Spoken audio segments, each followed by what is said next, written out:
Jeremias 29, verso de número 11. Eu bem sei os planos que tenho. Eu estava ali sentado e Deus falava ao meu coração. Algumas vezes nós imaginamos que os nossos planos vão dar certo. Como Pedro chegou lá para pescar e não conseguiu pegar nada, ainda que ele fosse um homem profissional na pescaria, um homem que já tinha experimentado várias formas, mas ele pescou a noite inteira e não conseguiu pescar nada. E algumas vezes a nossa vida é dessa forma. Não conseguimos ver resultado naquilo que nós imprimimos força. E Jesus está dizendo: eu bem sei os planos que tenho para a igreja, para um país, para uma cidade, para um estado, para a minha família, para a sua família, para a sua vida pessoal. Mas os planos dele estão escondidos nele. E será que nós estamos interessados nos planos dele ou no meu próprio plano? Será que nós estamos mesmo interessados em buscar o plano de Deus para a minha vida, para a minha família, para o meu propósito, para a minha vida ministerial, para a minha vida sentimental, em qualquer área da minha vida? Será que eu estou mesmo preocupado, querendo saber, descobrir, que Deus venha me revelar esse propósito que Ele tem para a minha vida? Porque a Bíblia está nos dizendo: eu bem sei os planos que tenho para vocês. Aqui o contexto era um plano para um país inteiro, para uma nação onde Ele tinha escolhido. E essa nação não estava numa situação muito boa. Eles estavam indo embora para a Babilônia. Estavam sendo levados o rei, a rainha mãe, os principais da terra. Eles estavam sendo levados cativos, escravos, para uma cidade estranha, onde eles nunca tinham colocado os pés.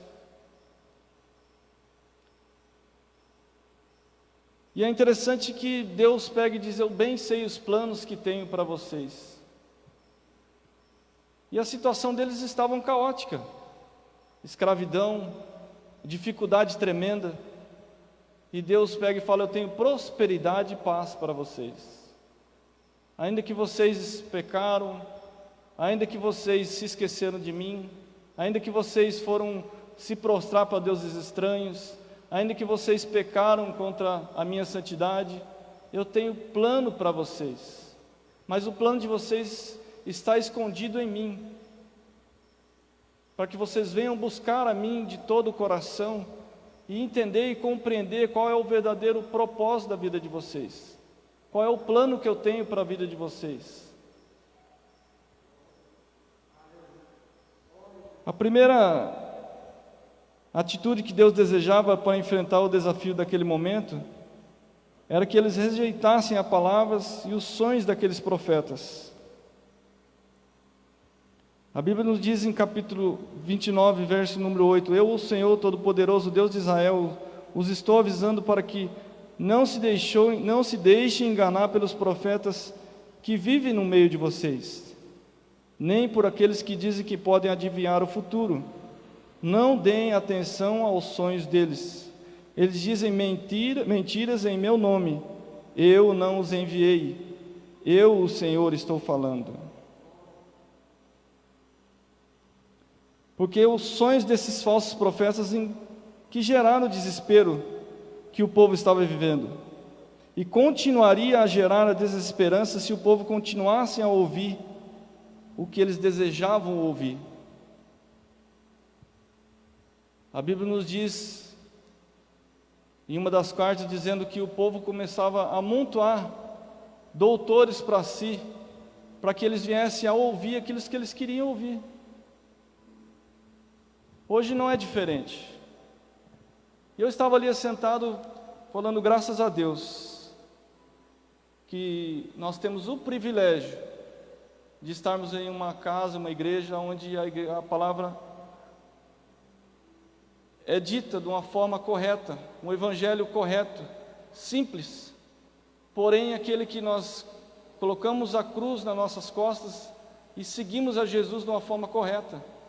Mas às vezes nós vemos algumas coisas na internet, até mesmo no rádio, na televisão, algumas coisas tão absurdas que nós falamos: Deus, como que o povo consegue ser enganado de uma forma tão banal? Como que o povo consegue ser enganado por falsos profetas de uma forma onde eles conseguem ludibriar de uma forma tão simples? E a Bíblia nos diz que pela humildade daquele povo, eles queriam ouvir aqueles profetas. No fim eles foram levados cativos. E a primeira coisa que Deus falou: não ouçam mais esses profetas. Não ouçam mais, porque eles estão te enganando. Eles estão de uma forma ludibriando vocês. O apóstolo Paulo diz assim, que uns pregam por porfia, outros por dinheiro, outros até presos por inveja. Por diversas são as intenções para pregar o evangelho. São diversas. Mas Jesus diz assim: nem todos aqueles que me chamam de Senhor, Senhor entrarão no reino dos céus. Nem todos. Eles vão dizer assim: eu não expulsei demônios, eu não fiz maravilhas no seu nome, eu não fiz milagres em seu nome, Senhor. Aparta-te de mim, porque eu não conheço vocês. Vocês não quiseram o meu plano para vocês. E quando nós não queremos o plano de Deus para nós, fatalmente nós vamos ser ímpios, porque nós não aguentamos a pressão.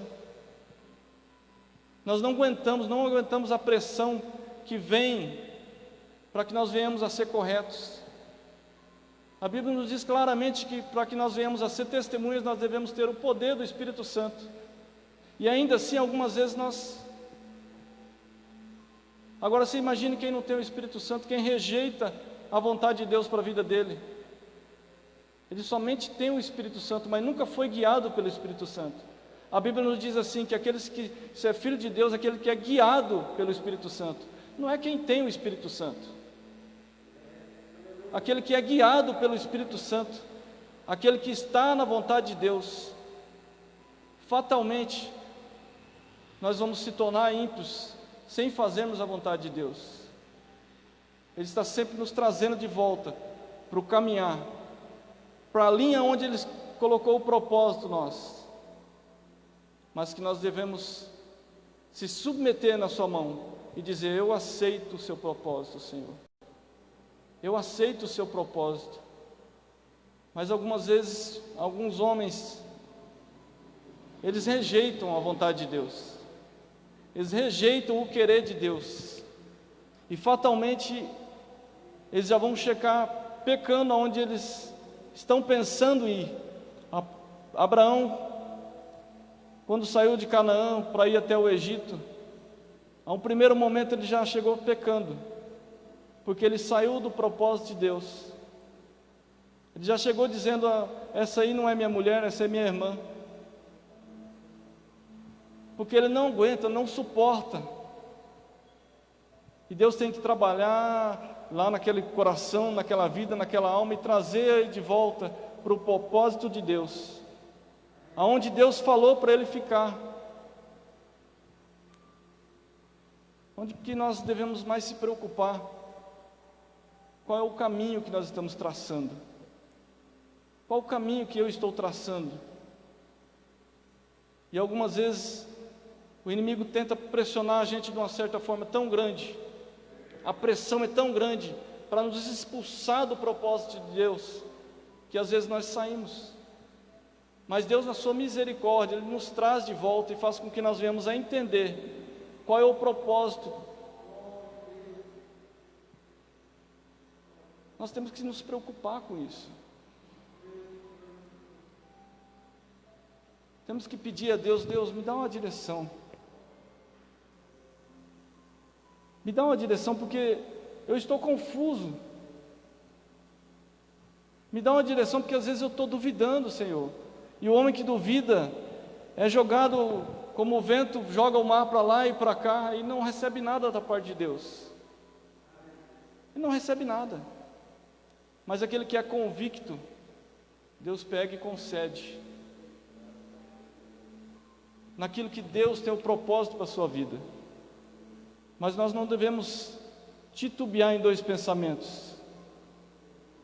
Titubear em muitas das vezes quando o inimigo te mostra alguma proposta, te mostra alguma coisa que está saindo do propósito de Deus, e nós começarmos a duvidar dentro do nosso coração, e aquilo vai se avolumando, vai se avolumando. Quanto mais nós olhamos, mais nós desejamos. Quanto mais nós olhamos, mais nós desejamos. Mas o homem que é convicto, ele fala: não, eu não quero, eu rejeito isso. Isso não é para mim. Deus já falou para mim que não é para mim.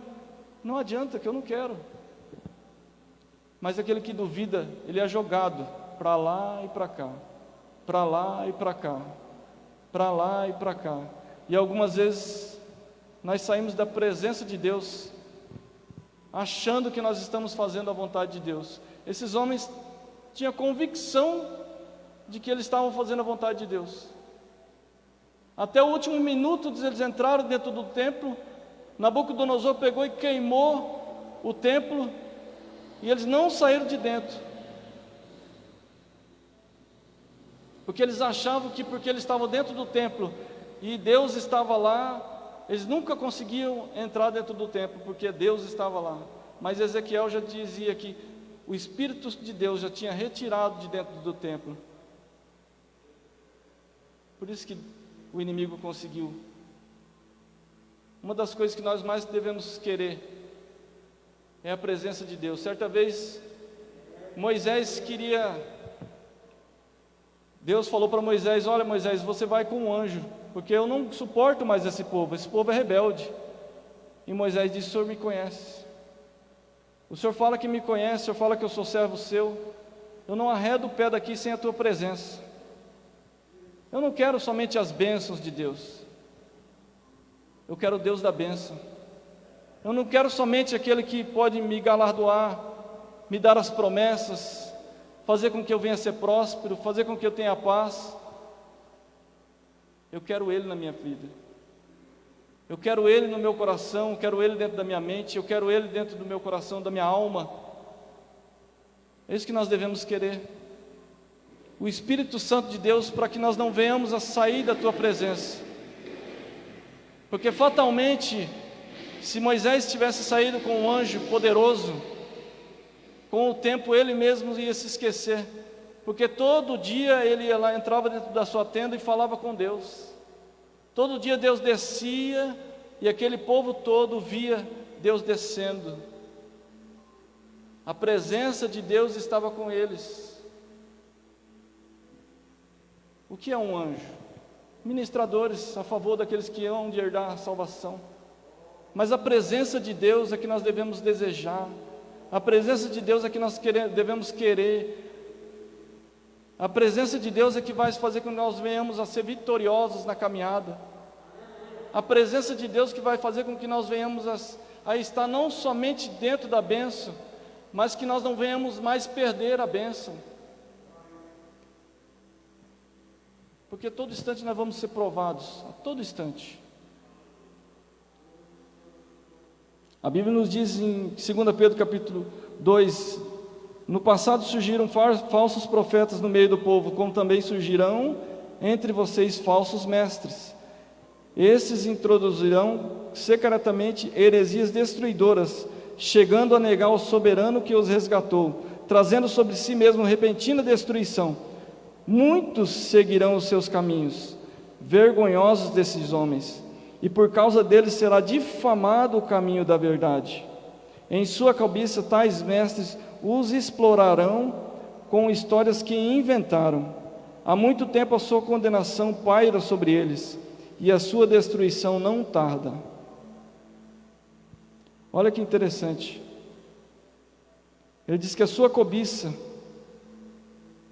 exploram a igreja. Eu ouço tantas histórias na internet. Outro dia, a minha mãe mesmo falando que alguém mandou uma mensagem para ela que para orar tinha que dar R$ 200 de oferta. Eu falei, como que pode isso? E as pessoas fazem por quê? Porque tem mercado. Tem pessoas que pagam. Um ladrão só rouba e vende para quem compra, porque tem quem compra. Porque se não tivesse quem comprasse, ele não roubava. E esses falsos profetas fazem isso porque tem quem paga. Tem quem faz isso. Talvez de certa forma ele imaginando na sua ingenuidade, na sua humildade, ou até mesmo na sua cobiça do seu próprio coração. Deus permite com que ele venha a ser enganado, para que ele venha abrir os seus olhos à luz do entendimento, para um evangelho puro. Eu estava ali sentado e pensando, alguns aceitam, outros não aceitam, mas o nosso pastor não fala em dízimo, ele não fala em oferta, praticamente. Ele não diz sobre isso, dificilmente ele fala sobre isso. E o apóstolo Paulo mesmo diz que era para que nós venhamos a ofertar dentro da casa de Deus, com alegria, não com peso, mas com alegria. Olha que privilégio que nós temos. Mas a Bíblia em todo tem que ser ensinada. Aquele que oferta bastante, colhe bastante. Aquele que semeia bastante, colhe bastante. A esperança que é construída sobre uma mentira certamente se torna uma decepção.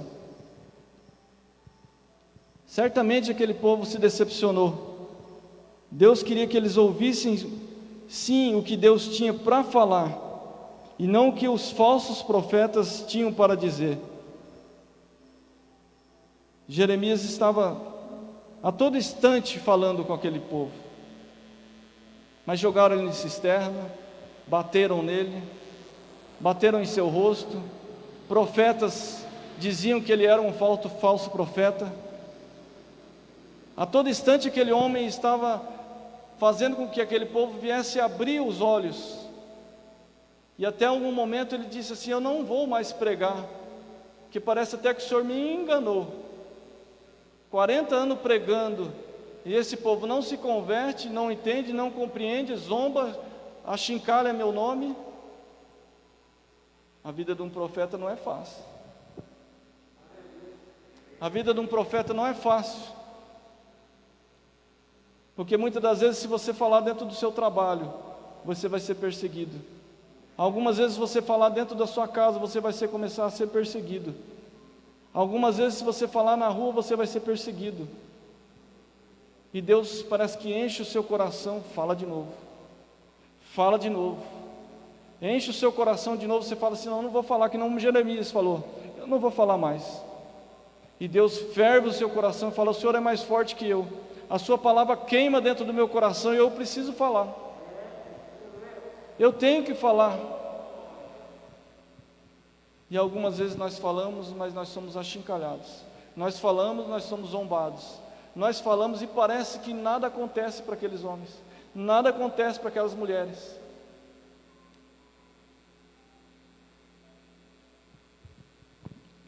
Mas Deus, Ele é fiel para cumprir a palavra. Basta nós sermos perseverantes, como Jeremias foi. Judá estava em declínio total. A Babilônia entrou, destruindo tudo, com muita raiva. E Jeremias estava dentro de uma cisterna. E o lugar mais seguro que tinha era dentro daquela cisterna.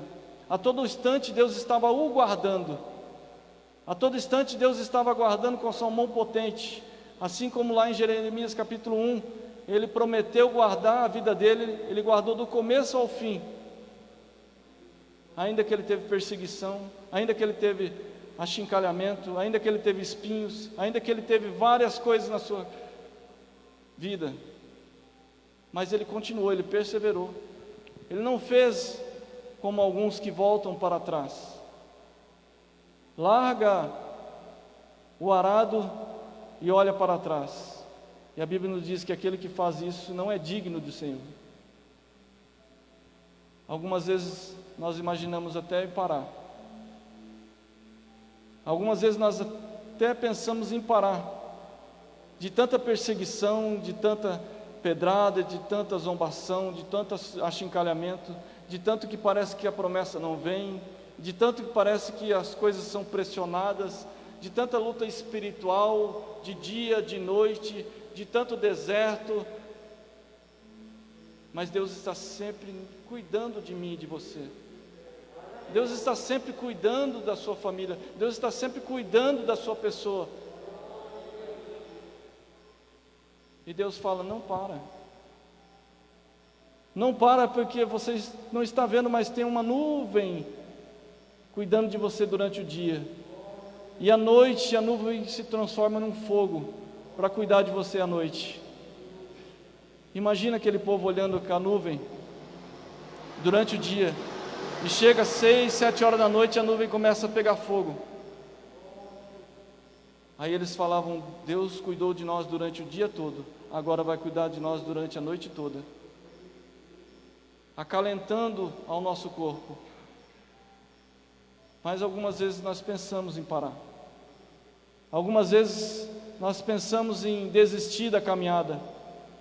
Algumas vezes nós pensamos em ir se esfriando da caminhada. Mas Deus diz: continua, porque o milagre vem vindo. Basta você insistir, persistir, continuar. Alguns são como aqueles sacerdotes, alguns são como aqueles fariseus que chegaram até Jairo e disse: Jairo, a sua filha já morreu. Desiste do seu sonho, desiste desse milagre, desiste disso que você está buscando. Deixa o mestre, porque já aconteceu, já morreu. A sua filha já morreu, não adianta mais você insistir, persistir, não adianta mais você continuar. Aí a dúvida vem de você. A convicção tem que estar em você. Se Jesus falou que ele estava indo até a casa de Jairo, você tem que continuar na mesma caminhada. Se Jesus falou que estava indo até a sua casa, você tem que continuar na mesma caminhada, não voltar para trás. Que às vezes nós começamos a orar por alguém da nossa família, oramos 1, 2, 3 semanas, na 4ª semana você já não vê melhora, não vê nada de acontecer. Ainda até alguns da mesma família pegam e dizem: olha, esse não tem jeito, essa não tem jeito, as coisas não vai acontecer. Mas Deus pega e diz: vamos até a sua casa, não temas, creia somente. Não temas, creia somente. O mais difícil é continuar crendo. Porque a um primeiro momento nós pegamos a palavra com felicidade. Nós pegamos a palavra e colocamos dentro do nosso coração e saímos daqui contentes, alegres, felizes. Mas com o tempo o inimigo tenta entulhar essa palavra que está dentro do nosso coração. É por isso que a Bíblia diz que a fé vem por ouvir e ouvir a palavra de Deus, que vai acalentando dentro do nosso coração, para que nós venhamos a continuar na caminhada. E também a Bíblia nos diz que sem fé é impossível agradar a Deus, porque é necessário que aquele que se aproxima de Deus creia que Ele existe. Eu fico pensando, como é que pode crer que Ele existe? Se a pessoa está se aproximando, crê. Mas tem algumas pessoas que se aproximam de um Deus que ele não crê. Então Deus tem que injetar a fé dentro do seu coração para ele continuar na caminhada, para ele continuar, que Deus faz o milagre. Ele vai acalentando o seu coração através da poderosa palavra dele. A todo instante parece que nós vamos querer parar, como Jairo duvidou, e aí vem a sua palavra, acalenta dentro do nosso coração, e nós começamos a continuar através da sua palavra, porque sem a sua palavra nós não conseguimos caminhar.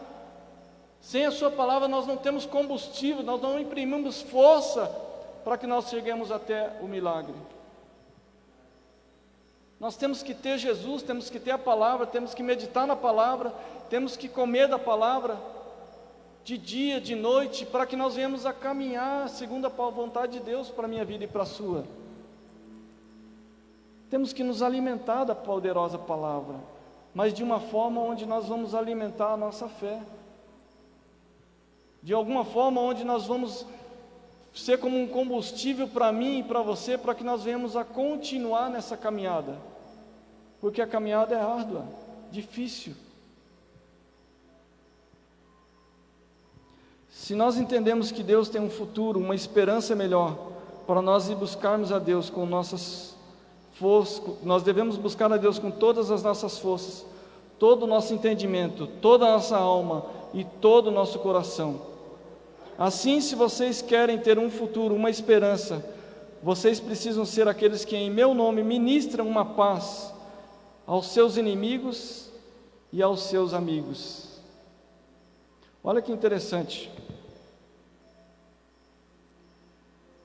Em Jeremias capítulo 29 ele diz assim: o Senhor Todo-Poderoso, Deus de Israel, diz o seguinte a todos os judeus que ele deixou Nabucodonosor levar como prisioneiro de Jerusalém na Babilônia: construam casas, morem nelas, plantem árvores frutíferas e comam as suas frutas, casem e tenham seus filhos, e os seus filhos casem e também tenham filhos. Vocês devem aumentar em número e não diminuir. Trabalhem para o bem da cidade para onde eu os mandei como prisioneiros. Orem a mim pedindo em favor dela, pois se ela estiver bem, vocês também estarão bem. Eu, o Senhor Todo-Poderoso, Deus de Israel, os estou avisando para que não se deixem enganar pelos profetas que vivem no meio de vocês. A Bíblia está nos dizendo que quando aquele povo entrou lá, eles estavam cabisbaixos, tristes,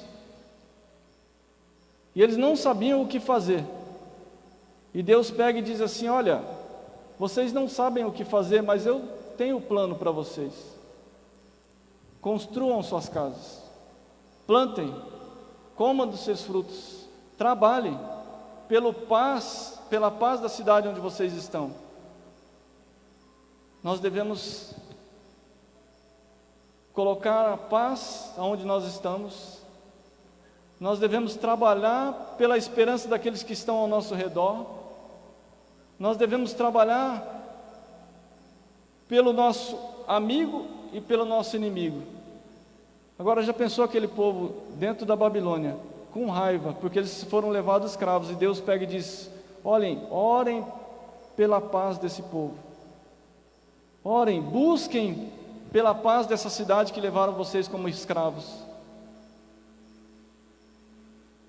E Deus pega e diz: vocês têm que ter um coração liberado, para que nós venhamos a perdoar aqueles que nos perseguiu, liberar perdão àqueles que nos magoou, aqueles que nos chateou, aqueles que fez com que nós venhamos a estar até mesmo em uma situação difícil. Mas nós devemos a estar com o coração liberado, para que nós não venhamos a estar com esse entulho que o inimigo algumas vezes coloca dentro do nosso coração, para que nós venhamos a estar com raiva, com rancor, com mágoa, com tristeza.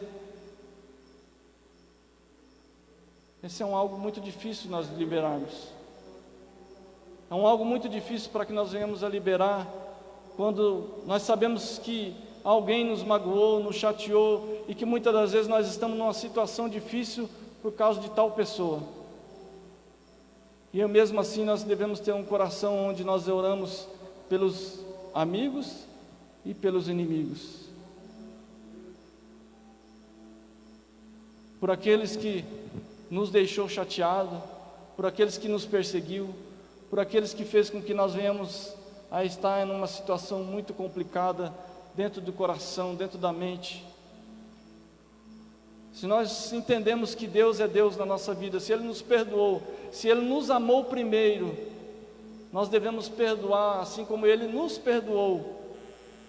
Assim como Ele nos perdoou, nós devemos perdoar aqueles que nos machucou, aquele que nos entristeceu, aquele que fez com que nós venhamos a estar em uma situação complicada, difícil.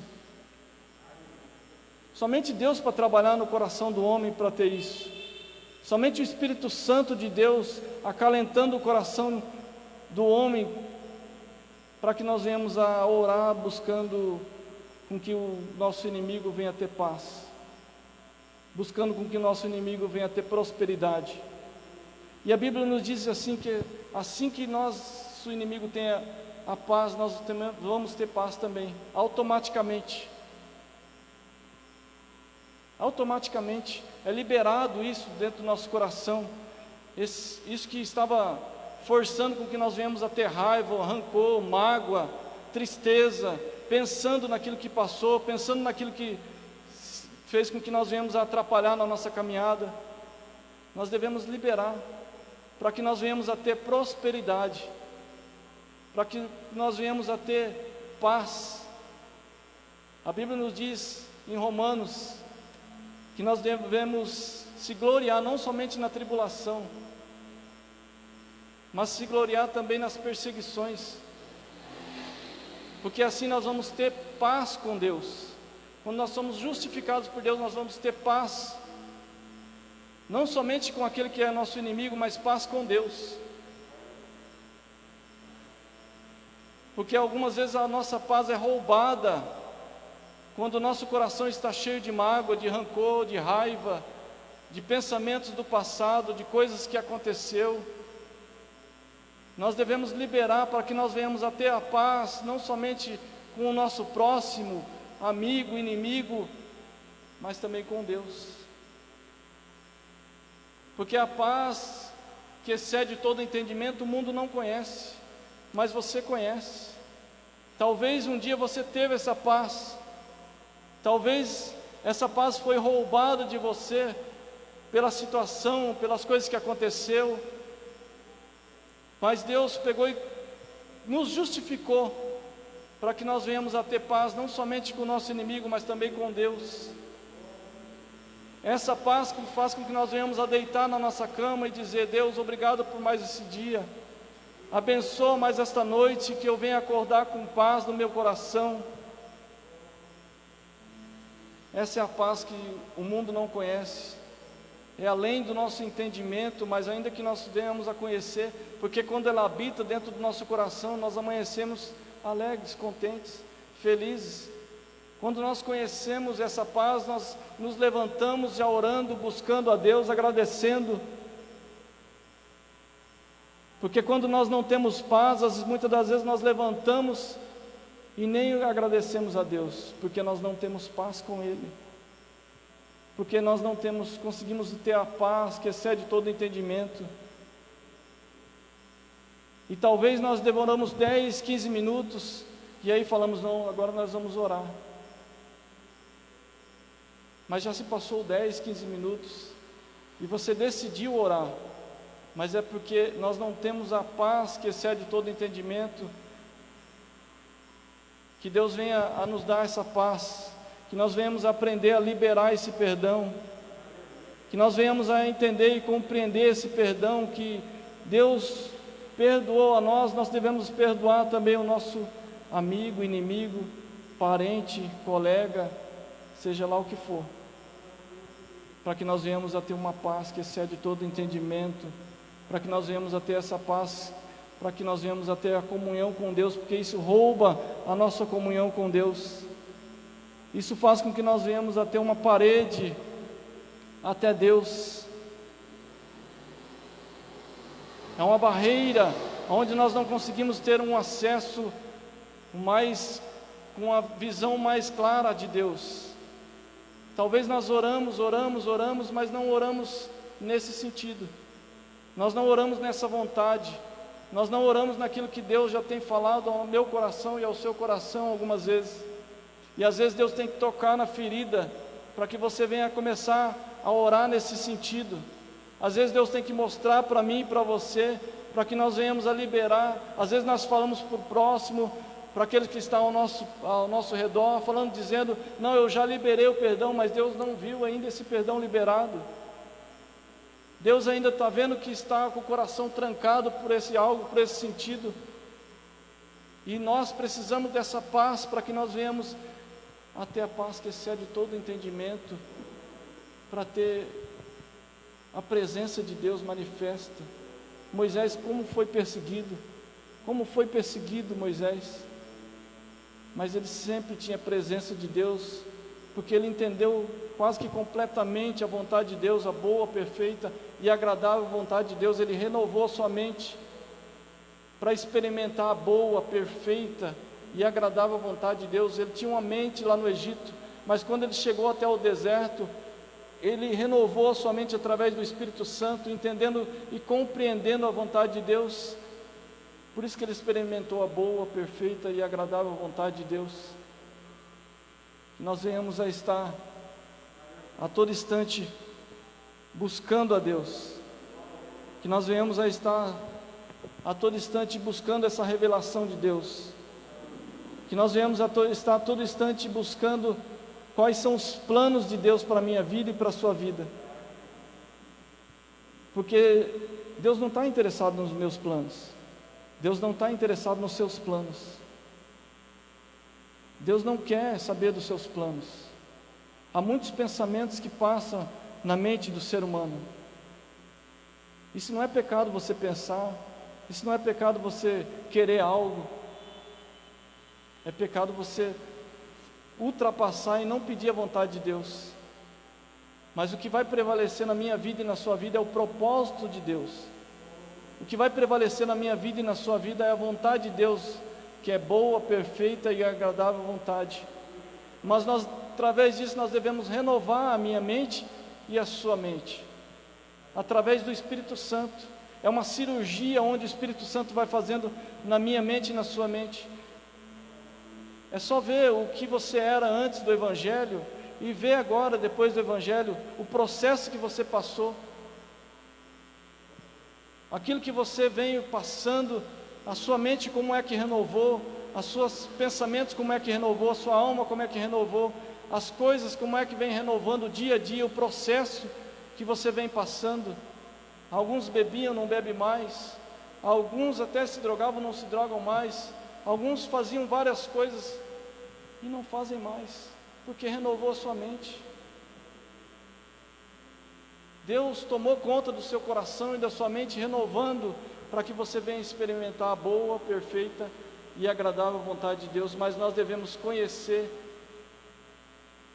e continuar conhecendo a Deus, conhecer e continuar conhecendo, porque é um processo para que nós venhamos a compreender a boa, perfeita e agradável vontade de Deus na sua plenitude, naquilo que Deus tem para a minha vida e para a sua. Amém? Vamos estar se colocando de pé, vamos estar orando.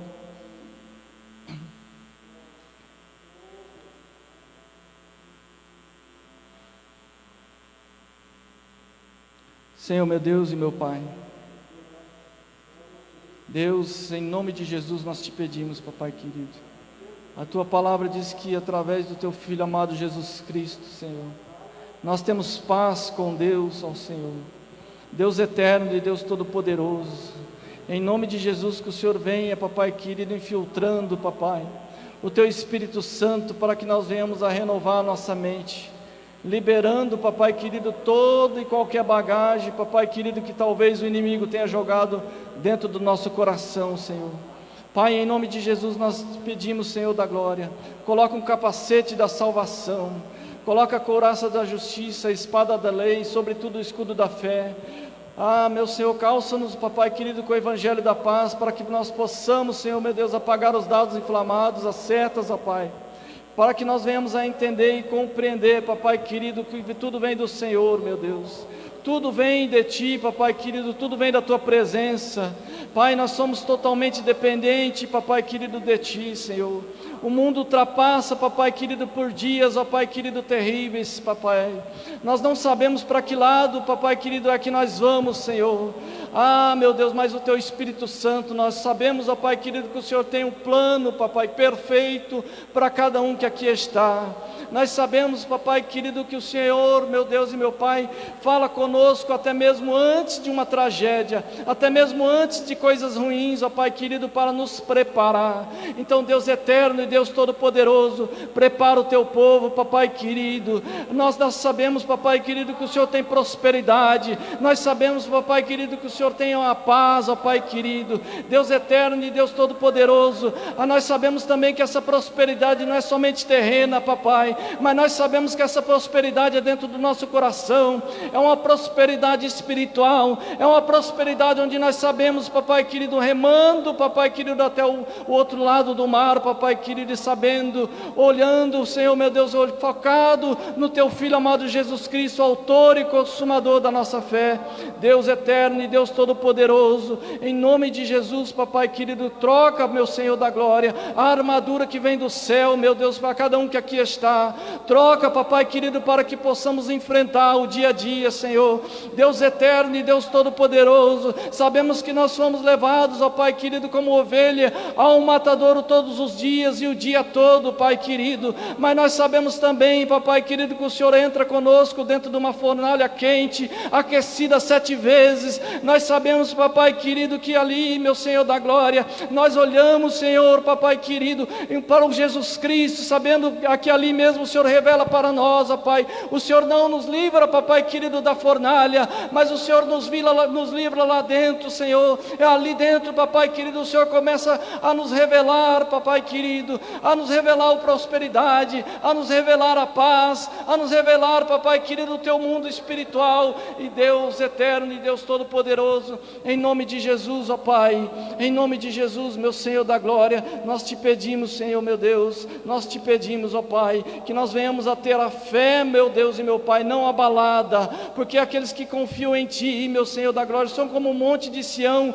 que não se abala, mas permanece, ainda que está dentro, papai querido, numa fornalha, ele permanece, papai querido, porque o Senhor aquece, meu Senhor, o nosso coração, meu Senhor da glória, e nada ali, meu Senhor da glória, faz com que nós venhamos a sair dali queimados, Senhor. Vai queimar somente, papai querido, aquilo que atava nossas mãos, vai queimar somente aquilo que atava os nossos pés, para que nós venhamos a sair dali, papai querido, livres, porque como disse no começo do culto, se o Filho nos libertar, papai querido, verdadeiramente nós seremos livres, e nós vamos sair dessa fornalha, papai querido, livres, com as mãos livres, ó Pai, com os pés livres, glorificando, exaltando o teu santo nome, e ainda os outros olhando, papai querido, bem dizendo: ah, como é grande este Deus, como é grande este Deus.